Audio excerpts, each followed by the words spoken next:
Big Mom định cho Katakuri ăn trái thanh long. Và nếu như cô ta làm vậy thật thì chẳng lẽ không biết mình đang dắt tay thằng con trai tiềm năng đi thăm thành chết à? Hay có một màn bẻ lái nào đó từ bác Oda về tình tiết này? Đây là One Piece Discovery và nội dung của chúng ta ngày hôm nay. Thông tin siêu chi tiết của chapter 1162 cùng với những tranh cãi xoay quanh tình tiết hấp dẫn xen lẫn bất ngờ mà nó hé lộ. Về câu chuyện bìa tuần này, cuối cùng thì cuộc hành trình cosplay Oden của Yamato đã kết thúc với tập 44 được đặt tên là gửi Luffy Dono. Một ngày yên bình nữa lại trôi qua ở vương quốc Wano, nơi Yamato, Momonosuke, Kimon và Until cùng nhau đi dạo trong thủ đô hoa. Nhìn chung thì khung tranh này khá là bình yên, trừ vẻ mặt có phần dè chừng này của Kimon mà thôi. Điều đó cũng không có gì là bất ngờ cả. Bạn biết đấy, Until trước đây là một trong những chiến thần diệt lính của ngài Kinma. Đang yên đang lành nay lại tự nhiên về phe ổng, biểu sao không thắc mắc cho được. Về phần Yamato và Momo, cả hai nhìn khá là chill với những que thịt xin trên tay. Mình thực sự thích cách câu chuyện này kết thúc khi Yamato nói với Luffy rằng Wano cuối cùng đã yên bình. Đây giống như cái kết thực sự của arc Wano vậy. Thousand Sunny đã rời đi từ lâu, nhưng vẫn còn những vấn đề cần giải quyết. Và giờ đây chúng ta có thể tiến tới một kỷ nguyên mới của Wano, bất kể đó là gì. Điều này khiến Wano trở thành một arc thực sự kéo dài 7 nồi bánh chưng để hoàn thành, bắt đầu từ năm 2018. Quá là một chặng hành trình dài đúng không? Có điều, trong một cung tranh kết thúc như vậy, không hiểu sao cho nổi Page One lại lạnh đi đâu mất tiêu. Liệu có biến cố gì mới với thanh niên này, như thể anh ta bị kẻ thù nào đó đột nhập vào Wano rồi tấn công chẳng hạn? Mình không chắc, nhưng mình khá là tò mò về sự vắng mặt kỳ lạ này. Mà thôi, tạm bỏ qua chuyện đó đi, giờ đến với diễn biến chi tiết của chapter tuần này thôi. Mở đầu là khung cảnh náo loạn, nơi đang diễn ra một cuộc chiến đang đến hồi cao trào với tiếng bom đạn vang lên khắp nơi. Rồi sau đó là giọng của một hải quân với vẻ gấp rút. Tên Rox và ngài Garlin đang đụng độ ở phía tây bắc, gửi viện trợ đi. Lời người dẫn chuyện xuất hiện. Không ai là an toàn ở thung lũng thành cả. Lúc này, bản đồ thìn vị trí của các phe phái trên đảo hiện lên, thứ cho thấy rằng Rox bên cạnh việc đang chết va với Garlic thì cũng đang rất gần với một trong những kho báu của cuộc thi. Còn Roger thì khác, anh ta vẫn đang kẹt lại tại trung tâm của hòn đảo, nơi có sự xuất hiện của các thành viên dưới trướng Rox cùng với các hải quân. Rồi giọng người có vẻ là đồng đội của Roger hỏi: có kho báu đấy, nhưng anh lại muốn đi hướng khác sao? Trong khung tranh tiếp theo, hình ảnh Roger cùng với các thành viên trong băng đang gấp rút rời đi được thể hiện với lời giải thích từ phía vua hải tặc. Phía sau là băng Rox, phía trước là hải quân. Đi trước đi, Rayleigh, tôi sẽ lo liệu ở đây. Giọng đáp lại có vẻ là của vua bóng tối. Thứ lỗi cho tôi, Roger. Giải thích cho điều này, chúng ta được thấy Rayleigh đang bế Saki trên tay và lao ra khỏi khu vực diễn ra cuộc hỗn chiến, nơi các đồng đội của anh đang cố gắng mở đường máu cho cả hai. Vừa đánh, các thành viên bằng Roger vừa cảm thán: Rayleigh đã đưa Saki trở lại. Hai người khác nghe vậy liền đáp lời: cái gì? Trời ơi, tôi ghen tị quá. Chết tiệt, tôi cũng vậy. Nhưng với các kẻ thù của họ, tức hải tặc từ Hachinosu thì khác. Bọn chúng tỏ ra khó chịu khi nghe điều đó. Đánh bại Rayleigh và bắt Saki lại nào. Nhưng ngay lập tức, anh nguyên một combo cướp và chửi vào mặt từ Shiki. Các người bị ngu à? Đừng có mà làm vậy. Saki sẽ bị thương đó, có biết không? Tiếng Shiki tiếp, song song với hình ảnh râu trắng và Ganyu đang ra sức phàn nhạo với đối thủ. Thay vì vậy, hãy tập trung vào việc thu thập kho báu đi. Mọi thứ khác vẫn có thể giành được. Tiếng các hải tặc đồng thanh. Yeah. Bỏ lại đằng sau màn hỗn chiến và tấm lòng rớt anh trời mưa từ phía Shiki, camera lia đến cạnh khuôn mặt đầy mãn nguyện của Saki. Ngay lúc này đang được Crush vừa chảy vừa bế trên tay một cách vô cùng ngọt ngào. Nhưng còn Rayleigh thì khác. Với vẻ mặt mệt bở hơi tai, ông có vẻ là đang định cố gắng khuyên Saki thôi phát cơm chó và tự mình rời đi để ở lại giúp đồng đội. Saki, anh phải nói điều này với em. Nhưng bị chị đẹp ngắt lời một cách hài hước, vì tưởng anh định tỏ tình với cô. Đừng nói thêm lời nào nữa, em biết rồi. Canh chuyển sang khu vực mà theo lời người dẫn truyền được gọi là phòng lưu trữ giải thưởng số 1, nơi có tiếng của hai người nào đó với giọng điệu len lút vang lên. Ngoài kia thật điên rồ, chúng ta không thể mong đợi một cơ hội nào tốt hơn như vậy nữa. Và không ai khác, đó chính là Kuma và Ivankov, những đứa trẻ giờ đây đang cầm trên tay những trái quỹ phần thưởng quý giá từ cuộc thi. Cảnh mà chúng ta từng được thấy một phần trước đó trong chapter 1096. Kuma với trái quỹ Nikyu trên tay tỏ vẻ trầm trồ. Đây là nó sao? Ivankov đáp lời với sự hào hứng. Đúng vậy, tôi không biết cái nào là cái nào, nên cứ ăn hết đi. Vừa dứt câu, Bimon không biết từ đâu lao tới, ngay lập tức bóp cổ Ivan và đẩy cậu nhóc văng thẳng vào bức tường gần đó, đồng thời chụp lấy trái quỹ trên tay cậu bé. Suýt nữa thì. Và sự xuất hiện bất ngờ này khiến Kuma, người đang đứng cạnh Ivankov, giật nảy cả mình. Cậu hét lớn, Ivan-chan! Giọng Bimon quát, đưa cái đó đây luôn đi. Nhưng dù bị thương, Ivankov vẫn cố gắng la lớn, Kuma, đừng nghĩ ngợi gì cả, cứ ăn đi, cậu phải ăn nó. Và Kuma lập tức cho nguyên trái quỹ vào miệng của mình, khi Bimon chỉ có biết bất lực gầm lên trong tức giận. Rồi bỏ mặc hai đứa trẻ đó và lập tức rời đi. Giọng Ivankov vang lên với sự tự hào, cứu họ đi nào. Nếu chúng ta đưa được một người ra khỏi hòn đảo này an toàn, chúng ta có thể coi đây là một chiến thắng rồi.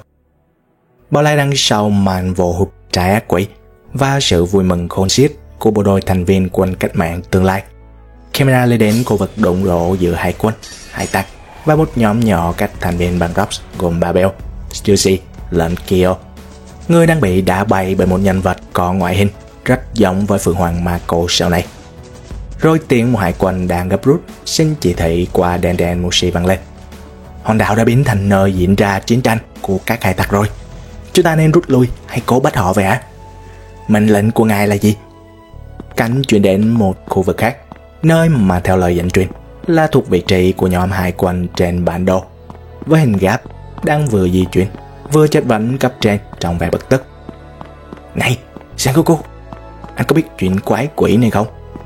Tiếng vị thủy sư đô đốc tương lai đáp lời với vẻ có chút hoài nghi.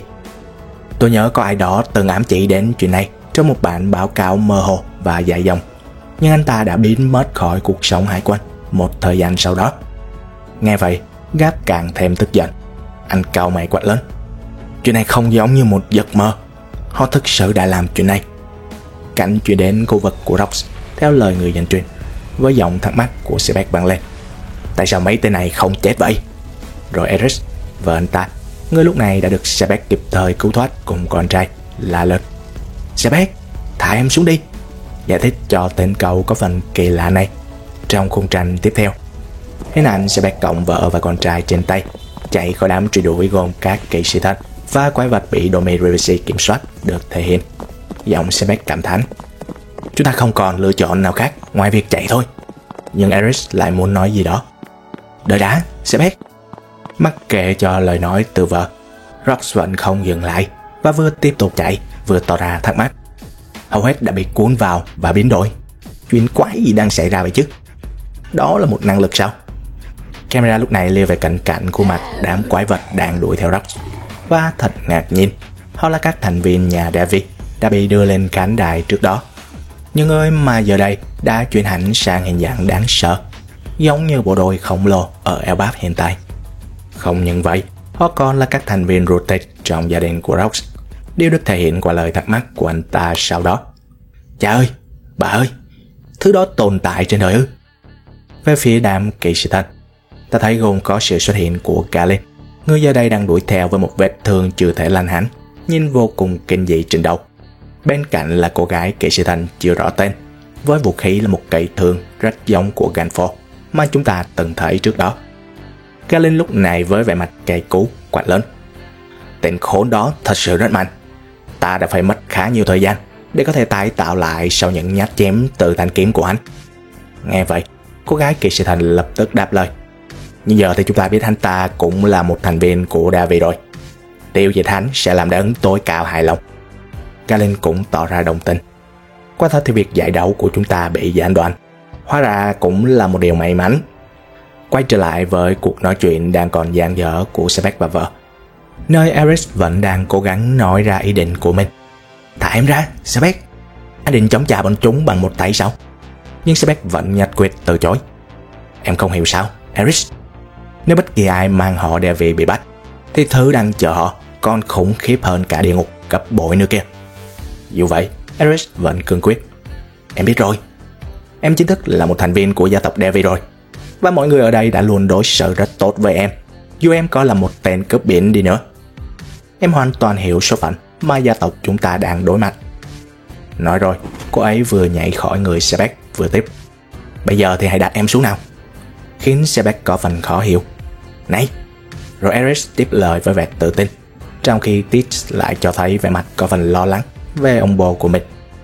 Nếu em là người phụ nữ chỉ biết bám lấy anh và không thể bảo vệ nổi một đứa trẻ nào, anh sẽ không đời nào phải lòng em, đúng không? Nghe vậy, Sebek quát lớn. Đừng có ngu ngốc như vậy. Nhưng Ares vẫn bình thản đáp bằng câu nói hơi có phần gây lạnh sống lưng của mình. Nếu thấy có vẻ như chúng sắp bắt được em sẽ giết Tis và tự sát. Chúng ta sẽ sống sót bằng cách tách nhau ra. Hẹn gặp nhau ở Lulusia nhé, Sebek. Khiến thuyền trưởng băng Rox đành bất lực để vợ rời đi. Lúc này, Galen cũng đã thấy được màn chia ly của cả hai và lập tức cà khịa với vẻ mặt tự tin. Cuối cùng thì cũng bỏ vợ con rồi hả? Giờ thì đòn tấn công tiếp theo sẽ là gì đây? Trước sự gợi đòn đó của tên Keishatan, Rox với vẻ mặt đầy giận dữ vừa bắt đầu chuyển thanh kiếm sang cánh tay phải của mình, vừa hỏi: Mày thực sự nghĩ tao là người cần được cứu ở đây sao? Rồi ngay lập tức vào thế tấn công, khiến Galen tỏ vẻ e ngại. Và trong một khung tranh ấn tượng, Rox quật thanh bảo kiếm của mình xuống đất khi nó chém phăng một đường dài cạnh sườn của ngọn núi trung tâm, rồi quát lớn với vẻ mặt tràn đầy sát khí: Tao e là mày sẽ không thể đi xa hơn được nữa đâu. Nào, tới đây đi, hơi lũ quái vật chúng bay. Và hàng loạt âm thanh và chạm khủng khiếp của cuộc chiến diễn ra, thứ khiến cả Ares, người giờ đây đã chạy được một đoạn khỏi khu vực đó, cũng phải ngoái lại và lo lắng. Sebek! Cả Rodan cũng vậy. Thằng nhóc dường ánh mắt tội nghiệp về phía người cha của mình, như thể báo trước một cái kết thật sự không tốt chút nào dành cho ông ấy. Điều mà chúng ta đã được biết ở thời điểm hiện tại. Chuyên cảnh về lại khu vực phòng lưu trữ giải thưởng số 1, nhưng lần này là ở bên ngoài căn phòng, nơi mà Big Mom đang lao đi với trái quỷ thanh long đã cướp được trên tay. Với vẻ mặt hớn hở, cô ta tự nhủ: Mà như thế này là được rồi. Một trái quỷ model ca cá. Mình sẽ cho Katakurian nó, và thủy thủ đoàn tương lai của mình sẽ mạnh áp đảo. Đột nhiên, hình ảnh một Kaido đang thủ thế tấn công dưới dạng bóng đen được thể hiện. Và ngay lập tức, hắn lao tới với tốc độ kinh hoàng, rồi văng cây chùy gai của mình vào mặt Big Mom, khiến cô ta văng ra xa, đồng thời đánh rời trái quỷ trên tay mình.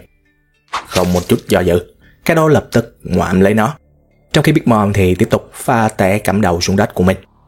Đến khi trồm dậy được, tất cả những gì mẹ lớn có thể làm là dương ánh mắt hình viên đạn về phía Kaido, cái giờ đây đang nhai nhóp nhép trái quỷ trong miệng với một vẻ mặt vô cùng gợi đòn của mình.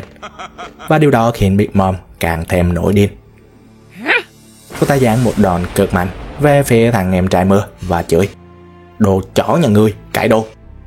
Chuyển cảnh, hình ảnh Dragon và Ares chạy về hai hướng khác nhau, tượng trưng cho số phận thù địch của hai đứa trẻ trên tay họ, Tis và Shane, cũng được thể hiện. Hơn nữa, cả hai đều cùng thốt lên một câu giống hệt nhau với những đứa trẻ mà họ đang bảo vệ: Ta sẽ không để cháu chết đâu. Bỏ lại đằng sau khung tranh nói lên định mệnh thù địch của hai vị tứ hoàng sau này. Camera đi về phía khu vực sau sân khấu cuộc thi săn, nơi được gọi là phòng lưu trữ giải thưởng số 2, với tiếng ai đó vang lên trong vẻ phấn khích: Tôi đã tìm thấy kho báu rồi, wow. Và không ai khác, đó chính là các thành viên bang Roger, những người mà giờ đây đang có mặt tại một khu vực chứa rất nhiều vàng bạc châu báu của đám Thiên Long Nhân.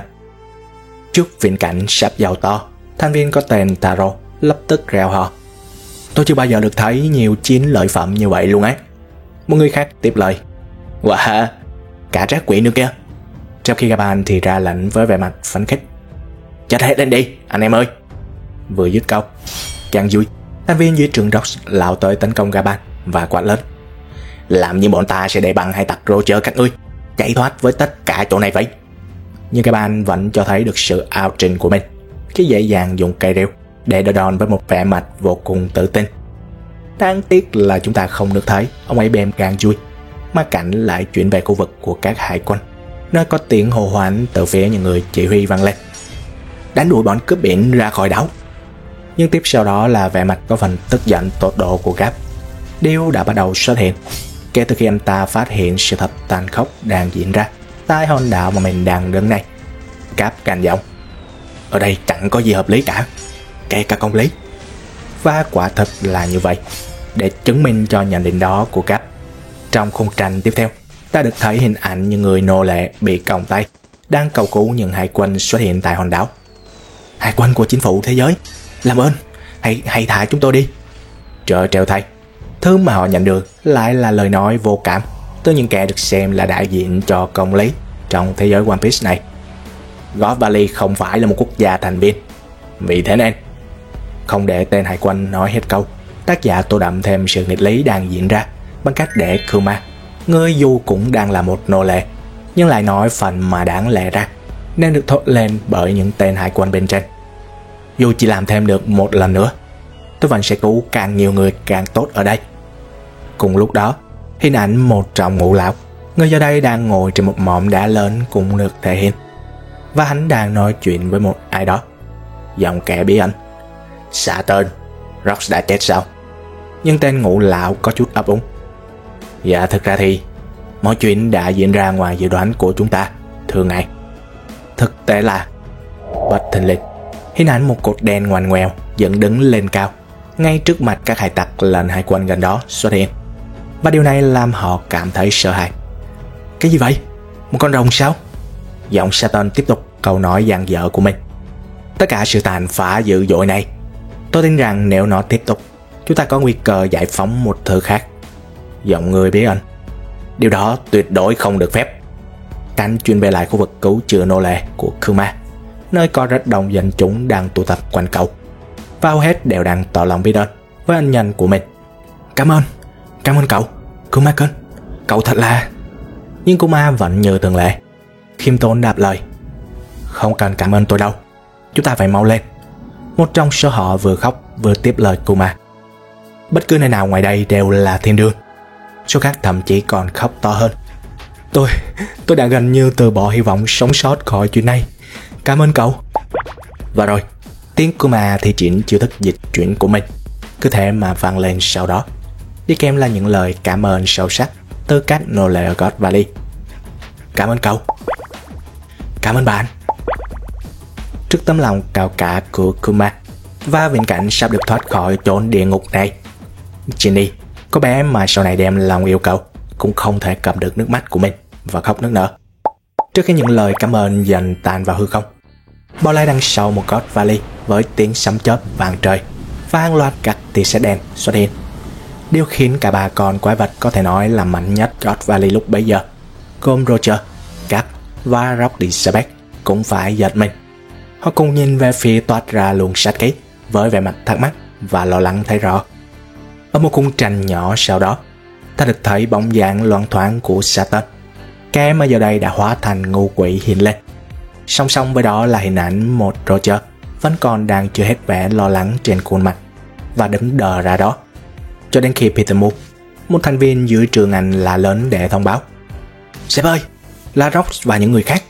Thì Roger mới lấy lại được sự tập trung của mình. Anh lập tức đáp: khoan đã, có lẽ bây giờ không phải lúc cho chuyện đó đâu.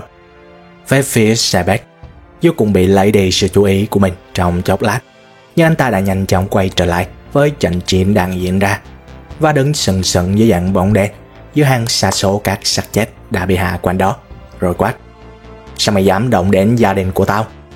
Nếu mày muốn tao chết thì tao sẽ hạ mày trước. Tiếng Galin đáp trả, nhưng trong một trạng thái tơi tả dưới đất. Chết tiệt. Sau khi đã đánh bại hoàn toàn đám rượt đuổi mình, Rox bắt đầu quay sang nói chuyện với ai đó. Thực ra ở đây chẳng có gì đáng để đạt được đâu, biết không? Vẫn muốn giúp ta. Thì ra đó là Râu Trắng. Người giờ đây đã đến được khu vực thuyền trưởng mình và đáp lời một cách cực kỳ uy tín: có gì đâu, ta nợ ngươi mà, vì lúc nào ta cũng ăn nhậu bằng tiền của ngươi. Đột nhiên Tiếng ai đó với giọng điệu đang cực kỳ hào hứng vang lên. Này, hai người, nhìn cái này đi. Và không ai khác, đó chính là Kaido. Người giờ đây đã hóa thành trạng thái rồng hoàn chỉnh và lao nhanh tới chỗ Rox từ trên không. Trong một khung tranh cực kỳ ấn tượng, hình ảnh bộ ba gồm Rox, Râu Trắng và Kaido đang vào tư thế chiến đấu và hướng về phía phát ra nguồn năng lượng kỳ lạ được thể hiện. Nếu Kaido tiếp tục màn flex khả năng mới thó được từ tay Big Mom của mình. Cuối cùng thì tôi cũng có được năng lực rồi. Thấy thằng đệ hớn hở, Râu Trắng cũng vui lên. Được đấy, nhưng mà...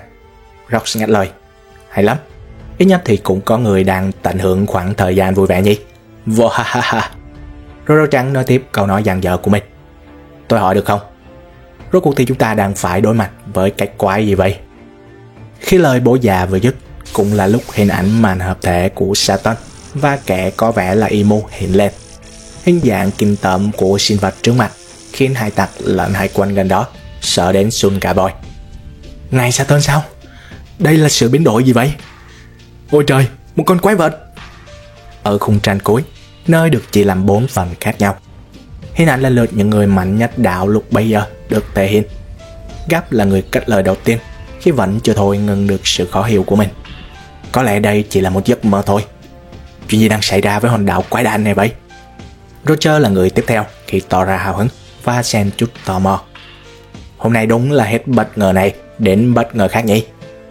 Chapter kết thúc khi Rox đầy hứng khởi trả lời câu hỏi của Newgate, trong khi Imu nhìn chằm chằm họ. Rox: Người hỏi cái đó là gì ạ? Để xem nào. Ta tin rằng thứ chúng ta đang nhìn là thế giới. Hết chương. Tuần sau không có chapter mới. Một cái kết quả là hết nước chấm phải không nào? Được rồi, cùng nhìn lại toàn bộ những điều hay ho đã diễn ra trong câu chuyện của ngày hôm nay thôi. Và điều đầu tiên mình muốn nhắc đến chính là hành động bảo vệ Saki rất đáng trân trọng của Shiki này đây. Thật lòng nhé, trước đó mình cứ tưởng cảnh Shiki thấy Rayleigh bế Saki sẽ giống như một pha đánh ghen kinh điển vậy, lao vào tấn công vô bóng tối một cách mù quáng, bất chấp việc có thể làm cô gái anh ta đang cố gắng giải cứu bị thương đi chăng nữa. Nhưng không, Shiki chứng minh rằng anh ta liêm thực sự, và cho dù Saki có rõ ràng là sắp rơi vào tay kẻ khác thì Shiki cũng không quan tâm, miễn sao cô ấy an toàn là được. Đây thực sự là một diễn biến gây bất ngờ với cá nhân mình, và nói thật là mình rất thích điều này. Có cảm giác như rất nhiều thành viên dưới trướng Rox đang dần lấy được thiện cảm của độc giả chúng ta. Và vì vậy, mình hy vọng bác Oda sẽ sớm đưa vị huynh đài, tuy không yếu nhưng hơi thiếu chút anh may này, trở lại câu chuyện, để chúng ta được dịp thỉnh giáo thêm nhiều điều hay ho hơn nữa về anh ta. Tin nhắc về Rayleigh và Saki, như đã thấy, cái vẫn chưa thôi khiến độc giả lóe mắt kể từ chapter trước. Họ ôm lấy nhau và lao về phía vị trí con tàu đang đậu ngoài khơi. Bác Oda đã vẽ một biểu cảm tuyệt vời, không quá phô trương thể hiện Saki vui mừng hay yêu đắm đuối, mà chỉ đơn giản là mạnh nguyên. Dù thế giới xung quanh cô ấy đang sụp đổ, điều đó không quan trọng, vì Rayleigh chính là thế giới của cô. Saki trở thành một điểm bình yên giữa làn ranh hỗn loạn và khốc liệt. Cô còn ngăn Rayleigh lại ngay trước khi anh ta định bày tỏ điều gì đó, vì Saki đã biết anh sẽ nói gì. Dù điều mà Saki nghĩ chưa chắc là đúng trong trường hợp này thì chẳng nữa. Nhưng theo mình, điều đó bắt nguồn từ việc Saki từng tỏ tình với Rayleigh bằng một mẩu giấy ghi hãy đến và đón tôi trước đây. Và trong chapter trước, khi Rayleigh cứu cô thật, thì anh đã đáp lại bằng câu nói tôi đến để đón em đây, như để ám chỉ mẩu giấy đó rồi. Vì vậy, một điều cần nói đã được nói. Đây là một cách rất thú vị để xử lý câu chuyện tình yêu liên quan đến một nữ hoàng cư gia, vì cả Hancock và Gloriosa đều không thể kiềm chế và bộc lộ tình yêu một cách thái quá với Luffy lẫn Roger. Điều này cho thấy tình yêu nên là việc tìm kiếm mối liên kết độc đáo với một người bằng một cử chỉ tinh tế nào đó, thay vì ép buộc tình cảm hay cố gắng lấy lòng một người không thực sự quan tâm. Tóm lại, với hành động hiện tại của Rayleigh thì câu hỏi đặt ra là liệu anh ta có trở lại để giúp đỡ các đồng đội của mình hay không đây? Cá nhân mình thì nghĩ là không, dù có vẻ Rayleigh đang thể hiện rằng mình muốn làm điều đó. Vì sao? Có hai điều khiến mình nghĩ đến hướng đi này. Đầu tiên là về mặt quân số. Rõ ràng, về chính phủ thì kỵ sĩ thần đã ngã xuống rất nhiều, trong khi các hải quân thì đang không cho thấy được sự áp đảo của họ, ngoại trừ Cap, Chưa kể, Gap phải sắp lên kèo với Roger để xử lý Sebek rồi. Chính vì lẽ đó mới không nghĩ Hải quân sẽ là đối thủ nguy hiểm của băng Roger lúc này.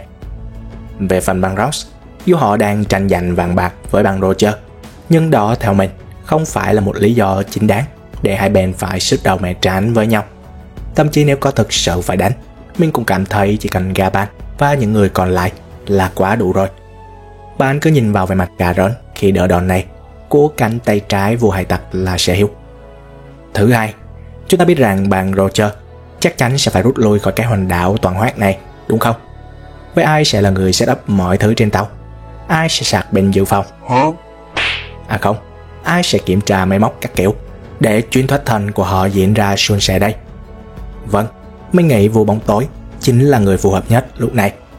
Anh ta cần phải ở lại tàu để đảm bảo mọi thứ vận hành trơn tru, và quan trọng không kém, còn là để đảm bảo an toàn cho Saki nữa. Chứ ai đợi để người yêu đứng một mình trên tàu rồi cuối cùng lại bị tóm bởi một kẻ nào đó, đúng không? Mình biết Emu đã có mặt và điều đó khiến trận chiến trở nên khó lường hơn rất nhiều. Nhưng một lần nữa, mục tiêu cốt lõi của bang Roger lúc này là gì? Đơn giản là thoát thân an toàn, chỉ vậy thôi. À, có một hình ảnh gây tò mò khác trong phần cảnh đầu là cảnh tượng CVX dường như bị đá bởi Mako, hay ít nhất là một người có cái đầu giống như cậu ta ở đây. Bạn biết đấy, theo mốc thời gian thì Mako mới chỉ 7 tuổi vào thời điểm này thôi. Mới học hết cấp 1 mà đã đá CVX như đá trái bóng thế này thì quá ảo ma, đúng không? Và vì vậy, mình không nghĩ đó là anh ta. Hơn nữa, bạn cứ nhìn Mako ở tuổi 45 hiện tại này đi. Làm sao anh ta có thể giữ được vẻ ngoài của mình lâu như vậy? Hay là vì trái Phượng Hoàng giúp Mako có khả năng trẻ mãi không già đó? Mình không chắc, nhưng mình nghiêng về việc đó là cha của anh ta hơn. Vì có thể thấy bác Oda đang dùng God Valley để khám phá nguồn gốc của hàng loạt nhân vật lớn hiện nay. Và biết đâu chừng, cha của Mako cũng là một trong số đó thì sao? Như kiểu ông là thuyền trưởng hoặc thành viên của một bang hải tặc đối thủ trong thời đại Rocks, đến God Valley vì nghe tin về Saki và các trái quỷ quý giá ở đây. Nếu quả thực mọi chuyện diễn ra theo chiều hướng này, mình tin nó sẽ dẫn đến khả năng rằng trái Phượng Hoàng huyền thoại của Mako cũng có thể đến từ kho báu ở God Valley này đấy. Ai mà biết được. Thôi, tạm gác lại giả thuyết đó. Giờ đến với màn thể hiện tình chị em dạt dao nhưng hơi cảm lạnh của Big Mom và Kaido thôi. Mô tả như vậy vì trước khi chapter này ra mắt, hầu hết độc giả đều tin rằng trái rồng phương Đông mà Kaido đang sở hữu là món quà ân tình mà Big Mom hào phóng tặng hắn. Nhưng không, chúng ta đã lầm to. Cô ta thực ra chỉ muốn tặng nó cho Katakuri thì đúng hơn. Còn Kaido, hắn đơn giản là dùng một chùy để làm quà trao đổi và đã đớp năng lực này từ tận tay của bà chị mình, rồi nhai nó với một khuôn mặt cực kỳ gợi đòn này đây. Dù sao thì, thật hài hước. Mình thích Kaido trong đoạn hồi tưởng này vì hắn ta cứ tần tẩn như một đứa trẻ vậy. Một Kaido rất khác so với Kaido ở Onigashima, nơi hắn được khắc họa là một con rồng say xỉn, trầm cảm và thường xuyên hoài niệm về những ngày xưa ấy.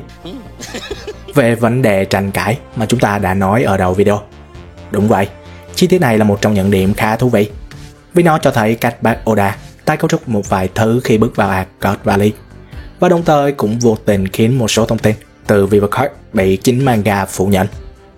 Cụ thể thì Vivicord Katakuri từng ghi rõ rằng anh ta ăn trái Mochi 5 năm trước sự kiện God Valley. Nhưng ở chapter 1162 này, Big Mom lại nói rõ với Kaido rằng cô định cho con trai mình ăn trái quỷ này. Ngụ ý rằng thời điểm đó Katakuri vẫn chưa có năng lực, và ít nhất là Big Mom chỉ biết anh có nó. Điều này dẫn tới 3 khả năng nhỏ mà fan bàn luận nhiều. Thứ nhất, Oda đã thực sự tiến hành màn retcon thường thấy của mình. Đây theo mình là khả năng cao nhất. Vivicord tuy là thông tin phụ chính thức, nhưng Oda từng nói nếu có mâu thuẫn thì manga là chuẩn nhất. Vì Big Mom định cho Katakuri trái cây ở God Valley khiến Vivicord trở thành lỗi cần được sửa. Chỉ vậy thôi. Thứ hai, Katakuri đã ăn trái cây nhưng không nói với Big Mom. Một khả năng thú vị về mặt tâm lý nhân vật. Katakuri là người khá tự lập, có thể anh đã ăn trái ác quỷ từ trước mà không báo với mẹ. Khi Big Mom định cho anh ăn trái quỷ mới, bà ấy không hề biết anh đã sở hữu năng lực. Nhưng nếu vậy thì việc Big Mom định ép anh trái thứ hai, vô tình hại con trai mình, thì nghe hơi ngớ ngẩn với một nhân vật như bà ta, đúng không?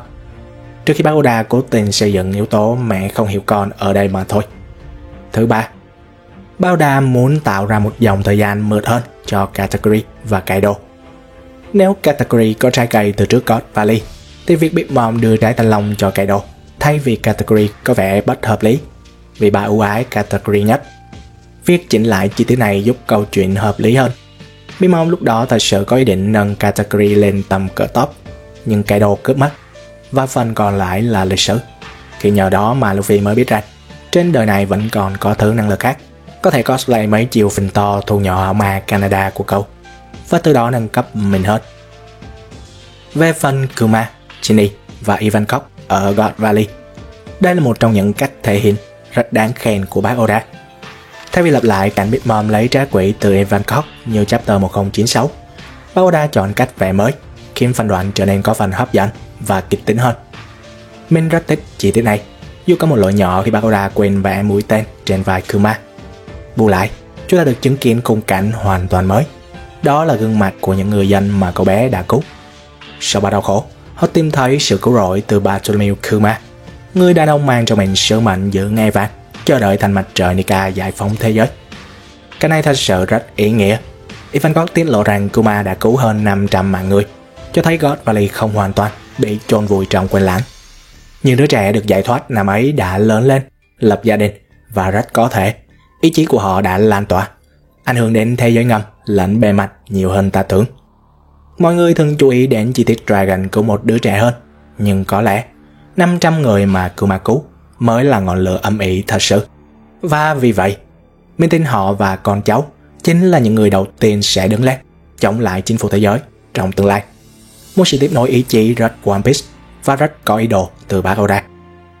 Về phần Cap, khoảnh khắc biểu cảm khó chịu hiện rõ trên gương mặt anh ở God Valley, theo mình là một trong những chi tiết đắt giá nhất chapter.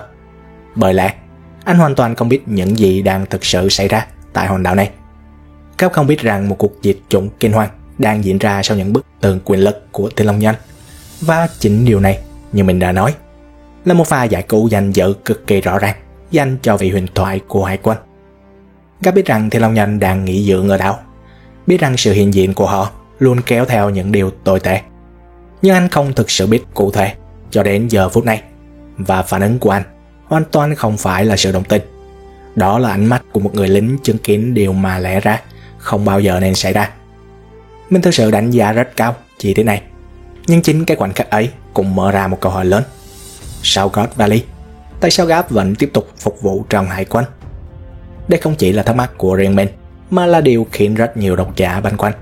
Và thành thật mà nói, có vô vàn lời giải thích khả dĩ cho quyết định của anh.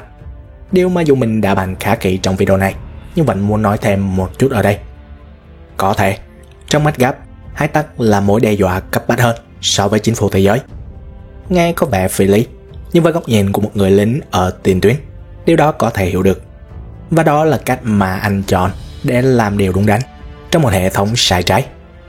Ở lại bên trong, leo lên bộ máy quyền lực và tìm cách biến đổi nó, thay vì trở thành một kẻ phản loạn bị săn đuổi. Hoặc đơn giản, đó là con đường ít đẫm máu hơn so với việc trở thành một hải tặc và đối đầu trực diện với lũ quỷ của thế giới này. Dù là lý do nào, mình tin rằng bác Oda sẽ không bỏ qua câu chuyện đó, và mình rất mong chờ khoảnh khắc mà ông ấy hay là quan điểm thật sự của Garp về chính phủ thế giới sau biến cố God Valley. Đặc biệt khi ta nhớ rằng Dragon, con trai anh, cũng có mặt tại đây. Cậu cũng chứng kiến tội ác của Thiên Long Nhân bằng chính đôi mắt của mình. Và như chúng ta biết, Dragon cảm nhận được từng điều đó, đến mức cậu đã nghĩ rằng nếu phải chết để cứu lấy một mạng người thì cũng đáng. Hai cha con, hai lý tưởng, hai con đường. Garp chọn tiếp tục ở lại trong hệ thống, Dragon chọn chống lại nó từ bên ngoài. Và chính biến cố God Valley là điểm rẽ lịch sử chia cách hai thế hệ này. Thành thật mà nói, mình cực kỳ mong Dragon sẽ dừng lại, đối diện với cha mình và nói chuyện với anh ấy một chút ở đây, trước khi chính thức mỗi người bước đi trên những con đường của riêng mình. Còn hiện tại, dưới cơn hỗn loạn của lịch sử, Garp buộc phải tiếp tục. Dù nhận ra sự thật cay đắng, anh không thể quay lưng. Garp không thể để hải tặc tung hoành, không thể phá bỏ mọi thứ trong một đêm. Và vì vậy, anh chọn cách tiếp tục đánh vào những con cá lớn, như một chiến binh bị mắc kẹt giữa công lý và hiện thực tàn khốc. Nhưng giữa lúc chúng ta đang soi chiếu vào sự lựa chọn của Gap, có một chi tiết khác lặng lẽ xuất hiện, nhỏ nhưng đầy sức nặng. Đó là câu nói của Sengoku về một hải quân đã biến mất. Và từ đây, hàng loạt những câu hỏi thú vị được đặt ra. Hắn là ai? Và hắn có thực sự quan trọng không? Mình phải nói thật, đây là kiểu chi tiết mà bác Oda rất hay dùng. Tưởng chừng là một câu thoại vu vơ, nhưng lại gieo hạt giống cho một bí ẩn lớn về sau. Các bạn biết đấy, mình thì thích những giả thuyết, nên có khá nhiều hướng để suy đoán, chứ mình không tin tuyệt đối vào bất kỳ hướng nào. Và vì vậy, mình nghĩ có khả năng người này là một nhân vật mà chúng ta từng nghe qua, nhưng bác Oda vẫn cố tình chưa cho lộ danh tính. Hoặc cũng có thể đây chỉ là cách Sengoku nhắc khéo, kiểu đừng có thắc mắc quá nhiều về chính phủ thế giới, nếu không anh sẽ biến mất đấy, hay đại loại vậy. Tuy nhiên, nếu viễn cảnh vị hải quân này thực sự rời đi và vẫn an toàn, liệu có phải hắn chính là kẻ có vết sờ bóng bí ẩn không? Mình nghĩ là rất có khả năng. Điều mà mình còn lấn cấn là về mặt thời gian, nó có vẻ là không được khớp cho lắm mà thôi. Bạn biết đấy, người đàn ông mang vết sờ bóng được cho là mới chỉ lấy Poneglyph từ đảo người cá trong khoảng 2 đến 24 năm trước, tức là sau God Valley, trong khi sự kiện này có vẻ là đã diễn ra từ rất lâu trước đó rồi. Nhưng hãy nhớ là có vẻ thôi nhé. Và giả như là đúng vậy đi, thì nếu hắn có thể lấy được Poneglyph từ sớm, tại sao lại không làm luôn, mà phải chờ đến khi Roger tìm thấy One Piece? Mình không biết. Mình thật sự không có câu trả lời nào thích đáng cho việc này cả. Nói cách khác, mình chưa sẵn sàng gánh nhãn Scatman cho kẻ biến mất này. Nhưng rõ ràng, vì một sĩ quan hải quân dám thắc mắc về God Valley hoặc một sự kiện nào đó, và rồi biến mất một cách bí ẩn, đó là một chi tiết không thể bỏ qua. Và có lẽ, một ngày nào đó, khi bí ẩn God Valley được hé mở hoàn toàn, danh tính của hắn sẽ khiến cả thế giới chấn động cho mà xem. Mình tin là như vậy. Về phần Sebek, theo mình, có hai khả năng thú vị sau màn đụng độ giữa anh ta và Garlin. Đặc biệt là nếu bạn để ý câu nói nghe rất có lý của Eris. Ủa, rồi anh định solo đám kỵ sĩ thanh bằng một tay thật hả? Và mình tin điều này là một ý đồ có chủ đích để gây ra tranh cãi của bác Oda. Khả năng thứ nhất, Sebek đơn giản là của ao trình Garlin, và đúng là anh ta đã dùng một cánh tay thật để đập hắn. Đây kiểu như một pha dành mặt Garlin vậy. Tao có bệnh bể vợ thì vẫn đủ để cho mày anh hành bằng chỉ một tay, Garlin à. Một hành động đậm chất Rocks, vừa ngầu vừa cho thấy Garlin chỉ như một cái lốp xe vậy. Và chính vì thế, việc tên kỵ sĩ thanh này thua Rocks cũng không có gì là bất ngờ cả. Có điều, hình ảnh một Garlin đang ngầu lòi bỗng dưng bẹp dí một cách chóng vánh như thế này, đúng là có hơi tụt mút so với danh tiếng hắn ta bây giờ, đúng không? Mình cũng cảm thấy như vậy. Và đó là lý do mà chúng ta có khả năng thứ hai, lấy lại chút danh dự cho Garlin hơn, rằng Sebek thực sự đã phải trả giá cho trận chiến đó, và cái giá chính là cánh tay phải của mình. Nói như vậy vì trong khung tranh nơi Sebek hạ đầu bánh Garlin, rồi cả cạnh cuối nữa, bạn sẽ thấy một chi tiết khá có mùi khi anh ta đột ngột chuyển sang cầm kiếm bằng tay trái, còn tay phải thì bị che đi một cách đầy bí ẩn ở cả hai khung hình. Bạn nghĩ lý do thực sự cho việc này là gì? Ngoài việc tạo ra một khung hình như thế được hóa thành một bác nông dân của Rocks? Cách vẽ ư? Hoàn toàn có thể, nhưng mình cảm thấy nó phải ẩn chứa một điều gì đó lớn hơn như vậy nữa. Chẳng hạn giả thuyết về việc trong lúc giao đấu, Rocks đã vô tình bị còng bằng đá biển lên cánh tay đó và đành phải chặt bỏ nó thì sao? Mình nghĩ đến ý tưởng này vì bạn biết đấy, trong khung tranh hỗn loạn của cuộc chiến, ta thấy một kẻ có hình dáng rất giống Marco đã xuất hiện. Và dù đó có phải là anh ta hay không, thì chúng ta biết rằng Marco cũng từng bị một pha còng tay tương tự như vậy, đúng không? Cho bạn nào đã quên, trong trận chiến thượng đỉnh ở Marineford, đội trưởng đội 1 của băng râu trắng lúc bấy giờ đã sơ suất bị phó đô đốc hải quân tặng cho một chiếc còng đá biển ở tay để làm quà lưu niệm. Dù cuối cùng anh ta đã may mắn thoát ra được nhờ năng lực vô cùng hữu dụng cho việc hành nghề trộm của Mr. 3, nhưng biết đâu chừng thuyền trưởng băng Rocks sẽ không có được diễm phúc đó thì sao? Ai mà biết được. Mình nghĩ đó có lẽ cũng là lý do mà Imu lại có một thắc mắc kỳ lạ với Satan về Sebek trước khi chính thức nhập vào người hắn ở cuối chapter. Bạn cứ nhìn vào câu trả lời kiểu lấp lửng của Satan sau câu hỏi Sebek đã đi bán muối à, từ Imu mà xem. Thực ra thì mọi chuyện đã diễn ra ngoài dự đoán của chúng ta, thưa ngài. Có hay không việc đó là một gợi ý rằng Sebek đã bị thương nặng đến mức Imu tin rằng hắn có thể đã hiểu sau cuộc chạm trán đó? Mình nghĩ là rất có khả năng. Và tin mình đi, chúng ta sẽ sớm biết có phải như vậy hay không sau 2 tuần nữa thôi. Nhắc đến 2 tuần thì... Mà thôi, kệ đi. Vì khung hình kẻ cuối thật sự khiến mình nổi da gà. Rox, râu trắng và cái đôi dạng rồng đứng cạnh nhau, sẵn sàng đối đầu với Imu, như một bộ ba quái vật thực sự của băng. Cảnh mà mình nghĩ đáng lẽ ra nên có thêm sự xuất hiện của Shiki nữa. Nhưng mà ngẫm lại thì cũng đúng thôi, vì anh ấy tóc vàng mà. Tuy nhiên, điều đáng chú ý là cái cảm xúc mà họ mang lại. Nó không có vẻ gì là dễ dàng bị phá vỡ cả. Rõ ràng đây là một tình anh em gắn kết đúng nghĩa, phải không? Mình nghĩ là như vậy. Thậm chí là còn hơn thế nữa. Rox, khi biết rằng kẻ thù trước mắt nguy hiểm, lập tức cho hai chiến hữu biết điều đó, và còn nói như thể họ không nên tham gia cùng mình. Râu trắng, dù bị cho là bủn xỉn trong các bữa nhậu, nhưng thay vì dùng tiền để trả lại tiền, ông chờ đợi khoảnh khắc kiểu như thế này để giúp đỡ người mà mình đã mang ơn. Trong khi Kaido, kẻ thậm chí đã từng bị Rox cho đôi tông lao vào mặt, vẫn hào hứng chia sẻ niềm vui có được với thuyền trưởng của mình. Vậy thì điều gì có thể chia rẽ ba con người liêm khiết này đây? Mình thực sự không hiểu nổi luôn. Nhưng bạn biết đấy, bao đa rất ít khi cho những thứ đẹp đẽ tồn tại quá lâu. Kaido ở hiện tại mang trong mình phức cảm bị phản bội, và mình tin gốc rễ bắt nguồn từ sự kiện God Valley này. Tuy nhiên, nếu có ai đó phản bội, mình không nghĩ là râu trắng. Vậy thì chỉ có thể là Rox mà thôi. Điều có lẽ xảy ra sau khi ông ta vô tình, hoặc thậm chí là cố ý, để cho mình bị hóa thành quỷ từ năng lực của Imu. Cái này thì chúng ta đã nói đến khá nhiều lần rồi. Điều đáng chú ý hơn cả, mình nghĩ là câu hỏi mang tính biểu tượng của râu trắng này đây. Chúng ta đang đối đầu với cái quái gì vậy? Và câu trả lời ngắn gọn nhưng rợn người của Rox là thế giới. Một cụm từ mà trước đây Katarina Devon lẫn Van Auker đã từng nhắc đến ở SS khi được hỏi mục tiêu của băng râu đen. Điều này chứng minh rằng Blackbeard có thể đang nhắm vào Imu để trả thù cho cha hắn nói riêng và dòng tộc David nói chung. Còn nhắm như thế nào ư? Đừng bỏ qua video này nhé. See ya.